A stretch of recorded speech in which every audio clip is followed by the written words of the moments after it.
आस्तिक वह है जो भगवान को मानता है, जो भगवान पर विश्वास करता है। बस मान लिया, बस सपोज कर लिया, सपोज किया, सपोज ऐसे ही किया कि जैसे कि विज्ञान में एक परिकल्पना की जाती है, जैसे कि विज्ञान में हाइपोथेसिस की जाती है कि तुम पहले मान लो, पहले एक परिकल्पना रखो और उस परिकल्पना के आधार पर फिर आगे चलो, आगे बढ़ो। मगर यहाँ तो आस्तिक ने मान लिया तो मान लिया, फिर रुक गए, फिर बैठ गए, माना और बैठे, मानकर बैठ गए, माना और मानकर रुक गए। तो विज्ञान में तो थोड़ा आगे चले, आगे बढ़े, और जितना जितना आगे चले, आगे बढ़े, वहाँ पर यदि हाइपोथेसिस की छाया नज़र से दूर हो, नज़र से दूर आती हो, तो परिकल्पना ठीक है, क्योंकि छाया आ गई। ठीक है, यथार्थ आया नहीं, मगर छाया आ गई यथार्थ की। अगर यथार्थ की छाया आती है तो परिकल्पना ठीक है, मगर यदि यथार्थ की छाया नहीं आती तो फिर परिकल्पना, फिर सारी हाइपोथेसिस सारी की सारी गलत हो जाती है। तो फिर हाइपोथेसिस को, ऐसी हाइपोथेसिस को छोड़ दिया जाता है, ऐसी परिकल्पना को निकाल दिया जाता है। मगर जीवन में ऐसा नहीं होता। जीवन में ऐसी परिकल्पनाएं और जो कल्पनाएं हैं वे चलती रहती हैं, चलती ही चली जाती हैं, आजीवन चलती रहती हैं। यह आस्तिक है। और नास्तिक वह जो ठीक आस्तिक के विपरीत है। नास्तिक वह है जो आस्तिक की विपरीत दिशा में है। मगर दोनों में एक आधारभूत समानता तो है, जहाँ पर आस्तिक भी और नास्तिक भी दोनों एक हैं, और वह आधारभूत समानता है विश्वास। विश्वास, और दोनों का विश्वास आजीवन बना रहता है।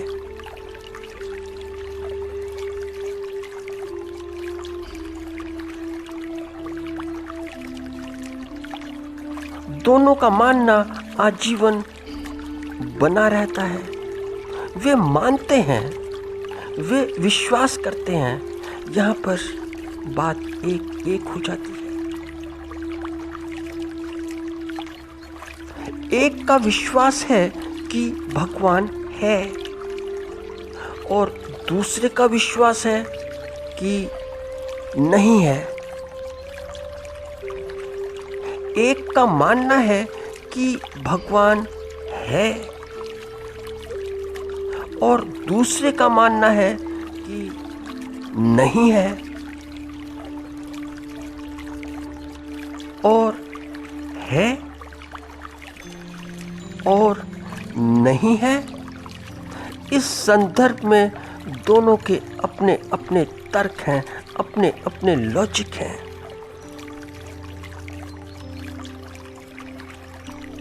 जानता तो आस्तिक भी है। आस्तिक भी इस बात को बहुत अच्छे ढंग से जानता है कि नास्तिक की बातें सच हैं, क्योंकि नास्तिक के ठीक ठीक जो जो तर्क हैं वे आस्तिक की आस्तिकता को पूरे ढंग से उधेड़ देते हैं। उधेड़ देंगे ही, ऐसे ही उधेड़ देंगे जैसे कि किसी स्वेटर को उधेड़ा जाए। और नास्तिक के तर्क यदि ठीक ठीक सुने जाएं, पूरी ईमानदारी के साथ ठीक ठीक संदर्भ में लिए जाएं, तो बड़ी प्राकृतिक बात है कि विश्वास पर अविश्वास स्वाभाविक रूप से होने लगता है। अपने विश्वास पर ही अविश्वास होगा ही, क्योंकि विश्वास है क्या? विश्वास का अर्थ है कि कुछ माना गया है, कुछ मानकर बैठा गया है।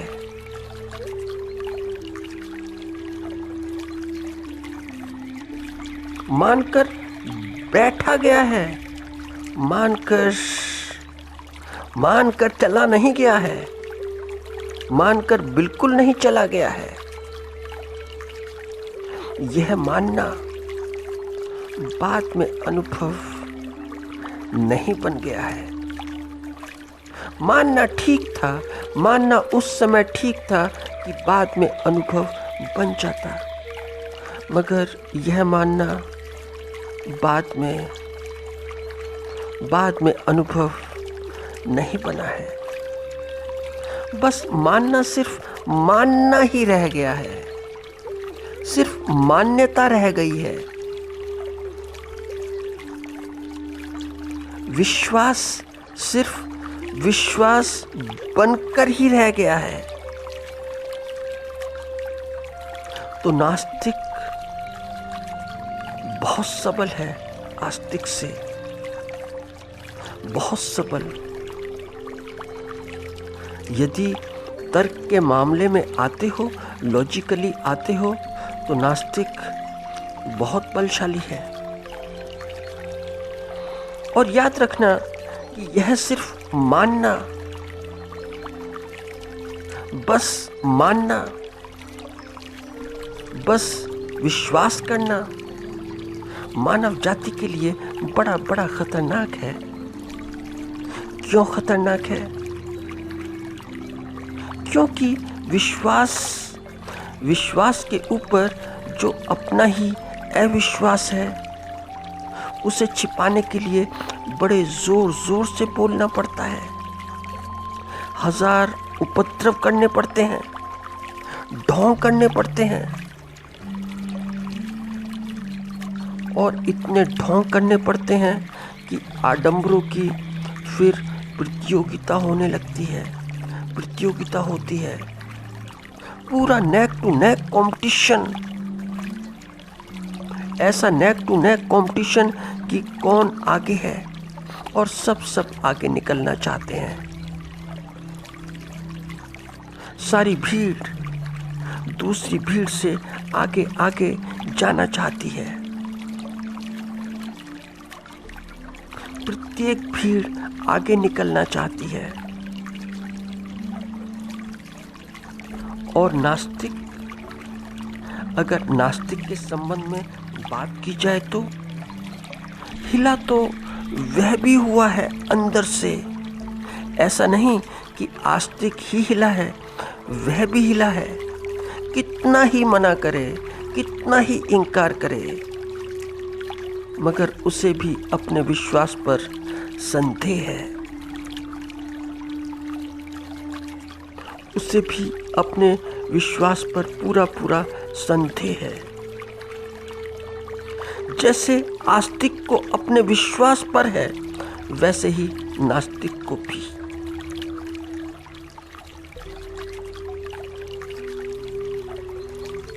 ईश्वर नहीं है, नास्तिक कहता तो है, नास्तिक बोल तो देता है, तर्क भी रख देता है, मगर अंदर से बड़ा संदेहग्रस्त है, बहुत संदेहग्रस्त। तो आस्तिक और नास्तिक दोनों में एक समानता और भी है कि दोनों के पास कोई अनुभव नहीं है, ना तो आस्तिक के पास और ना नास्तिक के पास। दोनों के पास अपने अपने विश्वास हैं।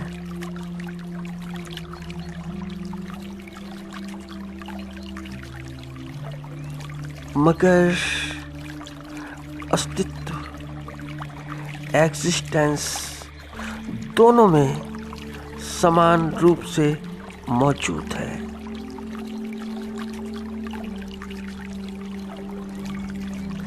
एग्जिस्टेंस भाषा की परवाह नहीं करता, ना ही तर्क की।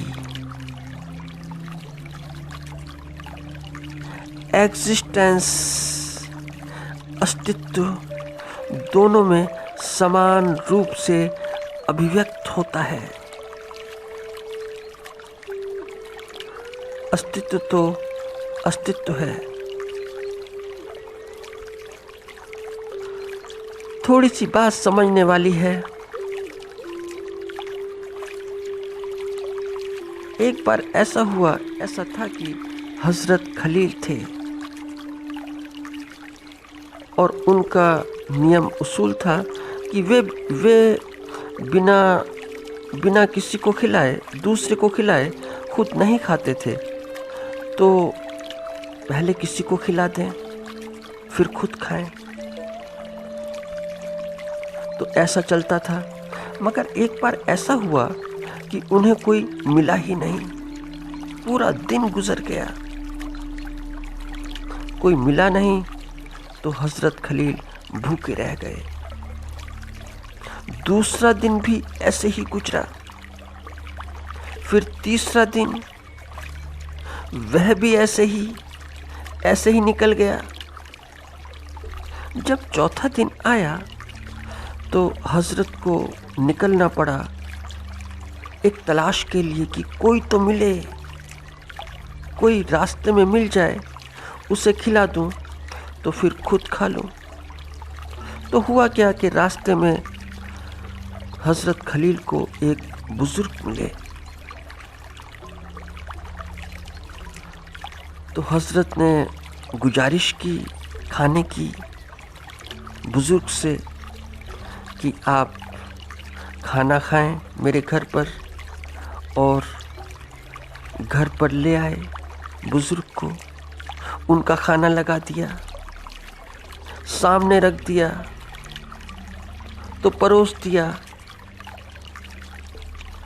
तो वह वृद्ध व्यक्ति जैसे ही रोटी का टुकड़ा तोड़कर अपने मुंह में डाल ही रहा था, डालने वाला ही था,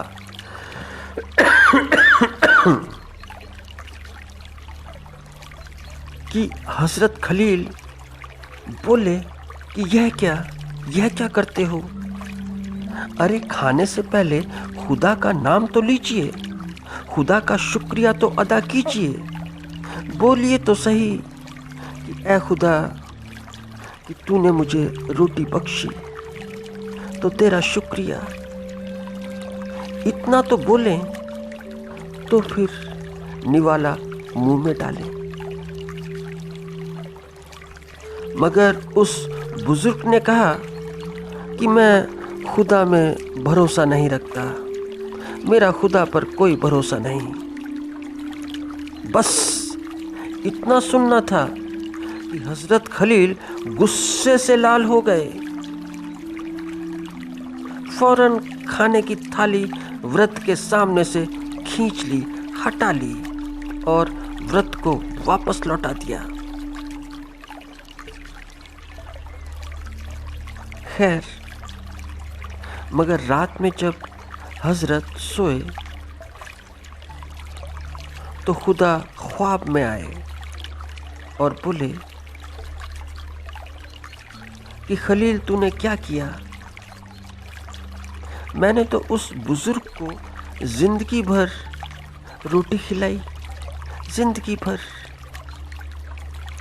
और तू एक बार में ही, एक दिन में ही, एक वक्त में ही, एक वक्त भी नहीं खिला सका।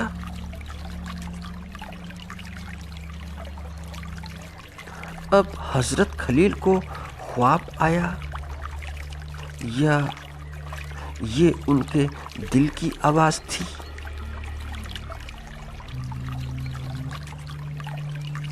मगर हजरत खलील का दिल भर गया कि मैंने ये क्या किया, क्योंकि हर इंसान के दिल में वो खुदा ही तो है। हर इंसान खुदा का बंदा ही तो है। उस घटना के बाद फिर उन्होंने कोई भी मिलता तो वे कभी किसी से कुछ नहीं पूछते, कुछ भी नहीं, कोई भी हो।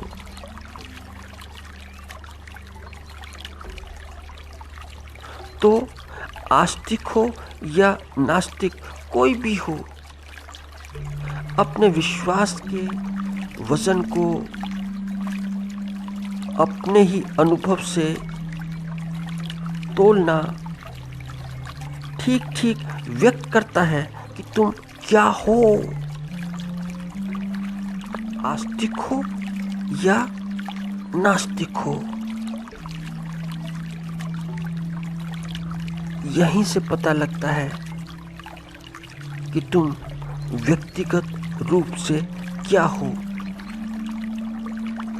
सामूहिक रूप से अभिव्यक्ति नहीं होती है कि कौन आस्तिक है और कौन नास्तिक है।